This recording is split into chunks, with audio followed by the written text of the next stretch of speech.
Cash stuffing with me, and let's update our weekly binder. Wala na sulod ang rice, so that means nakabakal na. So i-check natin sa aton nga checklist. And then sa diaper naman, empty na. So check naman. Ang sa water, i-check naman kay empty na. And then sa load, may isa pa nga loadan pa dapat. So kay daddy na siya for tomorrow.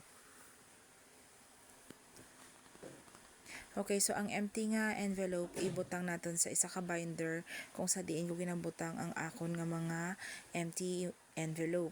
So amo lang gid nakahapos mag-budget kag mag-stuffing. I-budget mo na nga daan and then ibutang mo sa mga envelope para nga hindi na magsala kag hindi na mag-overspend ka bala hindi mo magasto. Kaya syempre kung nakatingob ang imo kwarta sa wallet naga-overspend ka gid hindi mo gid na malikawan. Unlike sa cash stuffing nga butang mo lang tanan mo da nga budget sa envelope.